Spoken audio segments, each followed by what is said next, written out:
இல்லை, அதாவது நான் ஒரே ஒரு கேள்வி உங்ககிட்டே கேட்குறேன்.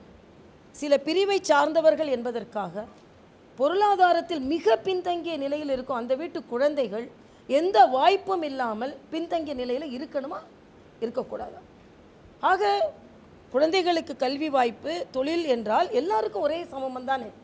ஒரு பிரிவில் பிறந்து விட்டார்கள் என்பதற்காக அவர்கள் ஏழைகளாக எந்த வாய்ப்பையும் பெறாமலே அவர்கள் வாழ்க்கை முடிய வேண்டும் என்பது நியாயம் இல்லை அல்லவா? ஆக எல்லோருக்கும் வாய்ப்பு கிடைக்க வேண்டும் என்பதுதான் இந்த சட்டத்தின் நோக்கம். என்ன என்றால் எல்லோருக்கும் சம வாய்ப்பு கிடைக்க வேண்டும். பொருளாதாரத்தில் பின்தங்கி இருக்கிறார்கள் என்ற காரணத்திற்காக அவர்களின் வாய்ப்புகள் மறுக்கப்பட்டு விடக்கூடாது என்பதுதான். இல்லை, இந்த காலகட்டத்தில் உங்களுக்கே நல்லா தெரியும்ப்பா. இந்த காலகட்டத்தில் பொருளாதாரத்தில் அந்த 60,000 ரூபாய் எந்த காலகட்டத்தில் நமக்கு போதுமானதாக இருக்கிறது? அது மட்டும் இல்லை, வறுமை கோட்டிற்கு கீழே உள்ள கணக்கு கூட இப்போ உயர்ந்திருக்கிறது.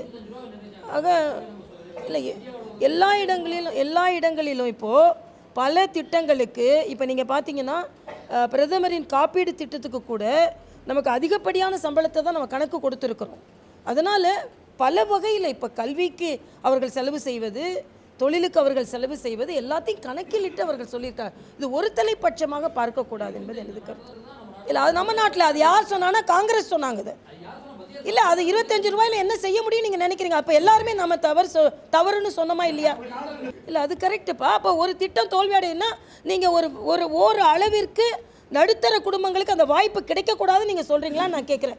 நம்ம அக்கா தங்கச்சிக்கு நம்ம வீட்டு குழந்தைங்களுக்கு ஒரு அளவுக்கு கூட அவர்கள் உதவி இல்லாமல் அவர்கள் வாழ்க்கை முடக்கப்பட வேண்டுமா என்ற கேள்விக்கு பதில் சொல்லுங்கள்.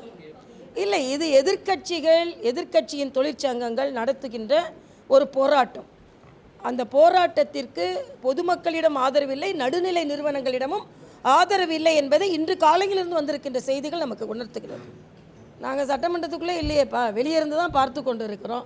அதனால் நல்ல மசோதாக்கள் இப்போ கன்னியாகுமரி காரிடருக்கு 6,000 கோடி ஒதுக்கி இருக்கிறார்கள். அப்படிப்பட்ட நல்ல விவாதங்களும் வந்திருக்கிறது. அதே மாதிரி மரியாதைக்குரிய கலைஞர் அவர்களுக்கு புகழஞ்சலி செலுத்தி ஒரு அரசியல் நாகரிகத்தையும் காப்பாற்றி இருக்கிறார்கள்.